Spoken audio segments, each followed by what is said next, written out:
if you paint watercolors and almost never really like the final result, this video is definitely for you. Stick around because we're going to be talking about that.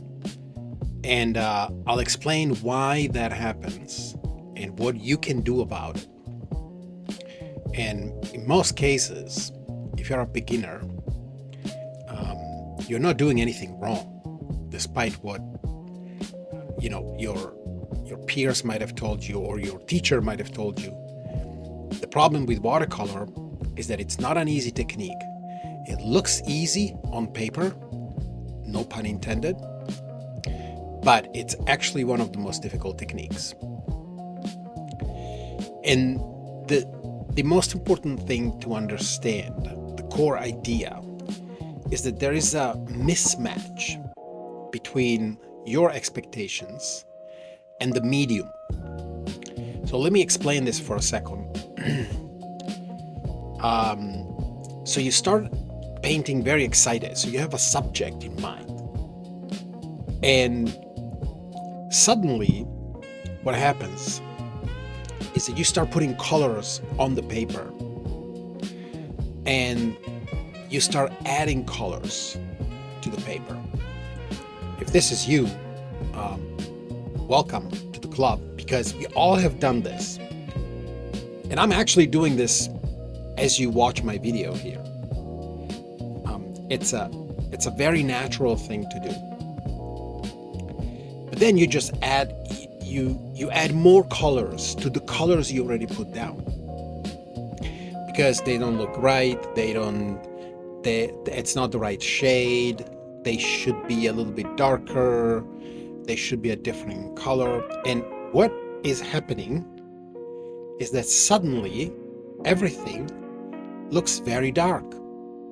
And you wonder, like, how am I going to save a color if it's already dark and it's the wrong shade, the wrong whatever? I can't save it because as soon as I put more color on it, it becomes darker. So that's not going to solve my problem. So we need to talk about something in watercolor that watercolor is called a subtractive medium. It's not an additive medium, it's subtractive, which means you take away instead of adding on. So like, for example, in oil paintings or in acrylics, I'm sure you have used acrylics at least a couple of times, or tempera. Now, these techniques, they cover the surface pretty consistently. And what happens is you can cover it with light. So let's say you're doing an oil painting and you have really bright yellow. Now, if you apply this yellow to a surface that is green, you're gonna get what? You're gonna get a yellow. And it's nice and bright because oil covers the other colors. And same thing goes for acrylics and tempera. These are all mediums that cover. Now, you might be thinking, well, watercolor covers too, right? Yes, but it only covers paper, the white of the paper. So what you're doing by putting colors on the paper is you're taking away light. Instead of creating light, like that yellow that I mentioned before, and creating a shade that's brighter than everything that's around it, like a stroke of a brush stroke of yellow over a green area. Now that is going to be the brightest because the green is darker. Now this is good for oil, but in watercolor, what you are doing, you can only do one thing. You can only take light away from what's already there. And what's the brightest part of a watercolor? Well, it's the whole paper. When you don't put any colors on, the paper is the brightest part. So in watercolor, with every brush stroke, you're making a decision. And this decision cannot be taken away. Once you have decided to put a darker color on the paper, there is no going back. That color is going to stay there and you cannot paint over it. So the process of painting a watercolor, many times, you really put your heart in it. But what you're doing is that you're covering that light of the paper that's behind it, and you don't realize that that light was actually super important there and it should have been there. So this is why sometimes when you finish a watercolor, it looks very dark. I'm carefully trying to get to another point here. And the point is you have to plan watercolors from the start. You have to look at them. Let's say you want to paint this one here. So this scene is going to have a very bright point. You have to find what is the brightest point in the whole scene. And I'm not going to tell you now, you probably guessed it, but I'm not painting that point at all. I'm leaving it white for now. Then I'm going to apply a very light color to it. And you're going to see why. Because I want that area to be the brightest, the lightest. So when something looks wrong, your instinct, let's say that gelato sign that I'm painting right now. So that gelato sign looks a little flat. So your instinct is to add more color, to do something with it, because it doesn't look good. So I'm like, okay, so what should I do? Should I add more, I don't know, maybe like a brown on the bottom? We'll see. And that's exactly the point that I want to make here. You are trying to fix something that doesn't look right because you've gotten to this point and you're trying to fix it with more color. And it's natural. We all do this. It's like trying to fix anything in life, really. You use a different technique, something else, and you go on it and you try to fix it. You know, and without becoming too philosophical, I mean, if you're trying to fix a relationship, you might be trying different things, like see what works with this person that you want to fix the relationship with. And it's very natural. It's a natural. It's almost a response to something that is not working. So you shouldn't blame yourself when your watercolors don't look good, because we have been taught this forever in school. Our parents, our caregivers, they have always said this to us. Like, oh, if something doesn't work in your life, just fix it, which is great. But what you need to do with the watercolor, you need to plan it in advance, and you have to ask yourself, where is the light here? Where am I seeing light spots in this watercolor? And I'm not talking about values like, oh, yellow is lighter than gray or red. I'm just talking about like how much light is being reflected back to you.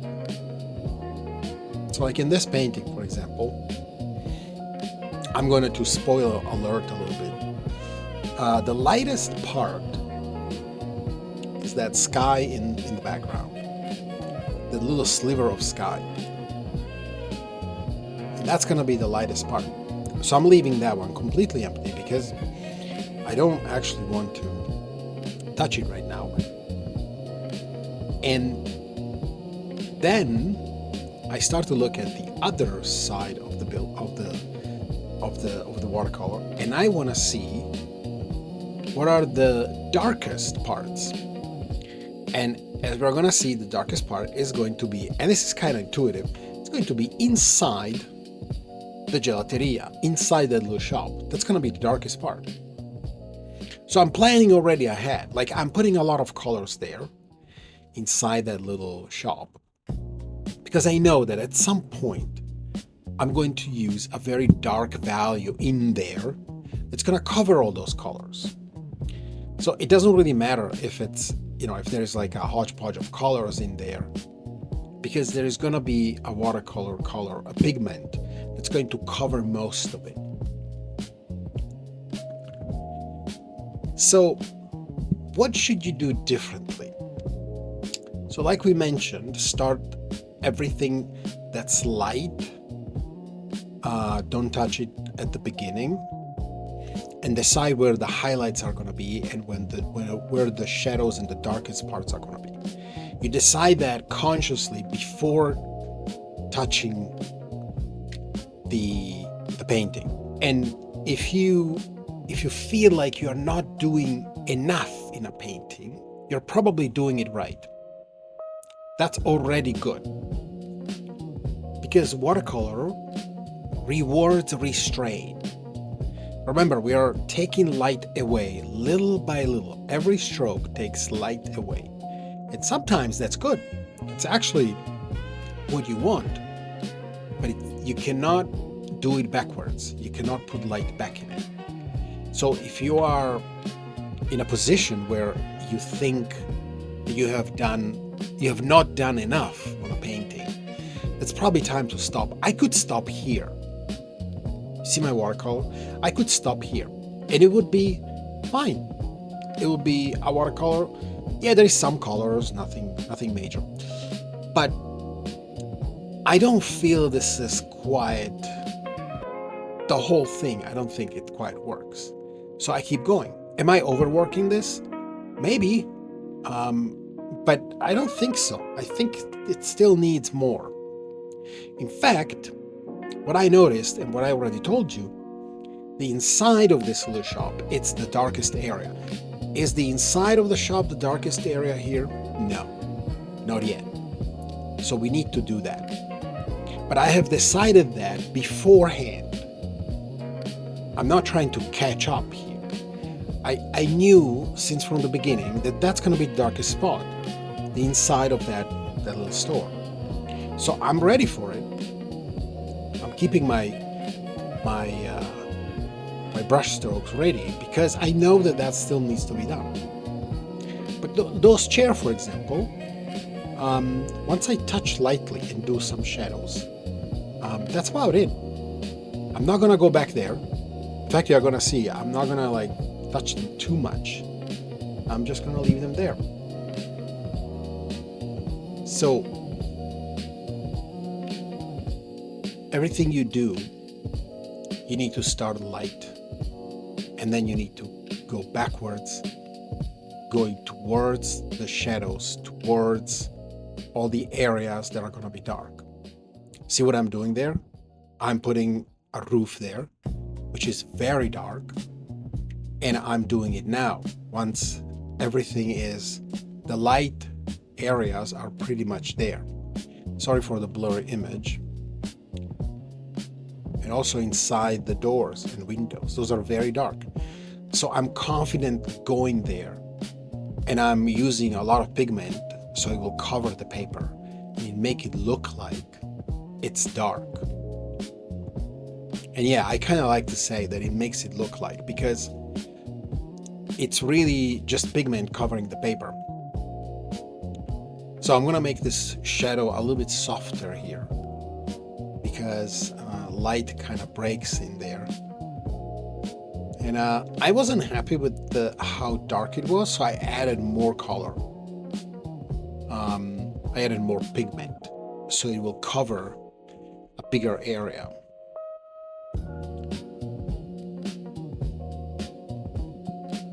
So I keep doing these windows because this part is going to be the darkest, and it's going to be in contrast with the sky, which is the lightest. And then, of course, inside the shop, I want to show you that one too. And I wanted to give a little bit of texture to this wall because it looks too perfect. Didn't like it. So I'm texturing the wall. This is another technique. See, if I decided that this wall needed to be textured at the beginning, I would have not that ochre that's in the background, it's very nicely put there. It's all like super nice there. But this is something I haven't decided, and it shows now because I'm just trying to fix it. As you can see, my brush strokes are quite random, and I'm trying to fix it. But if I had decided that wall was kind of random, I would have painted in a different way with a smaller brush maybe, and I would have done this. What I'm doing right now, I would have done it on the first layer of ochre. It's still okay. It will still be fine, but I'm just wasting a lot of time, and I shouldn't be, because there's no reason. I just didn't plan it. I didn't realize that the wall should have been less brush strokes at the beginning. Maybe leaving some white areas. Sometimes walls do that. So this is what I'm doing here, and honestly, I'm wasting a lot of time. This didn't need to be in the watercolor. But that's okay. See, it's not a mistake. It's something that I'm trying to correct. And I'm trying to like make it look like it's random. And I could have done it before, yes, but I put too much color in there. And so now I have to fix it. And it would have probably looked better if I did it in the first place, if I did it correctly in the first place. I'm just painting some details here. I really can't wait until I put the shadow inside the little shop, because you're gonna see how this is gonna change. That's the darkest part, and honestly, it's one of my favorites, because at some point the whole thing is gonna come to light. So I'm doing the sky. Okay, we talked about the sky, which is gonna be the lightest part of the entire painting. That is where the light is, in the sky, in this case, okay? And if you really want to, there's some mountains in the background. You could totally make those mountains, I'm gonna do a green here, but they can be very transparent, they can be extreme. I'm just doing a green here. But honestly, these can be even darker if you wanted to, which is great, because now it really feels like it's in a three-dimensional space, and there is a perspective there to those mountains. I'm texturing here the pavement where the little store is, and I'm trying to put some shadows here. I don't think I'm succeeding very well, but I am gonna make that house a lot darker on the bottom, because it is a little rule, and it's a rule of thumb that pretty much always applies. So in architectural paintings, all houses, during the day, okay, let me rephrase it. During the day, in the sunlight, or even if it's cloudy, all houses are darker on the bottom and lighter on the top. And it makes sense, because the sun and the light comes from the top. Now at night, if you ever happen to paint a watercolor at night, it's the opposite. Everything that's on the top is dark, and then it gets lighter as we go down. Okay, here I'm doing the shadow here, and I'm really proud of this one. See, it came to light. Look how beautiful this shadow is, and how much depth it puts in that painting. Ooh, this is so good. And why does this look good? I wasn't afraid to leave it as it is. It was not very good, but I wasn't afraid to leave it, because I knew that at some point I was gonna go back and add that shadow, which is the most important thing in the whole painting. And the reason why I'm so happy about it is because I did plan it. I knew that was gonna go there. So I didn't care to do it immediately. I just waited for it, and when the time came, I was like, yeah, let's do it.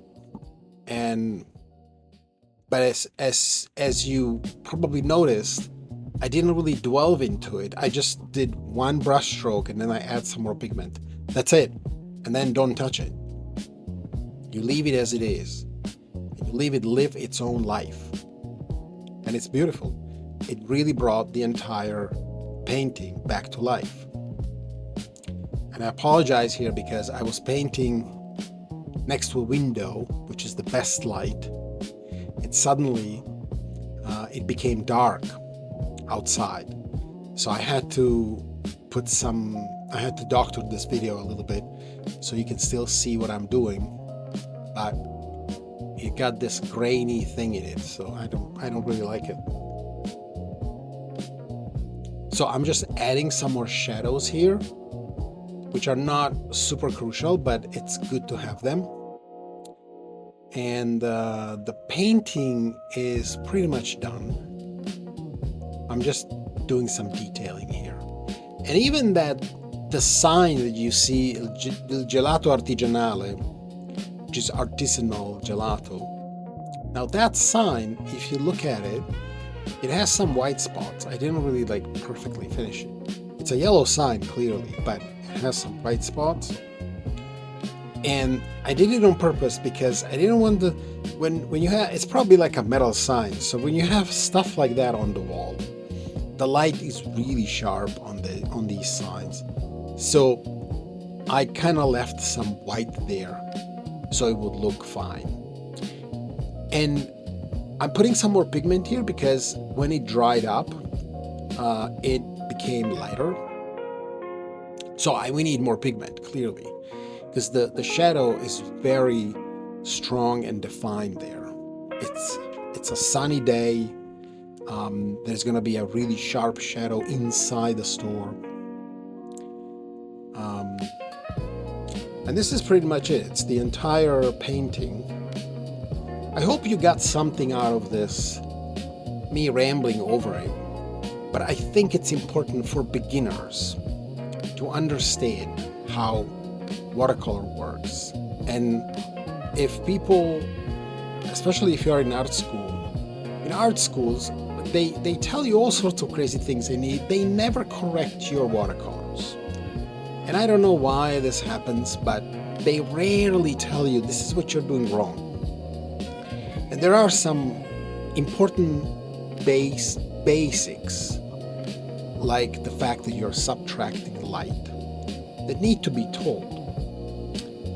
But I think what my watercolor is done, kind of like it. Thank you so much for watching and standing by me all the way to the end of this video.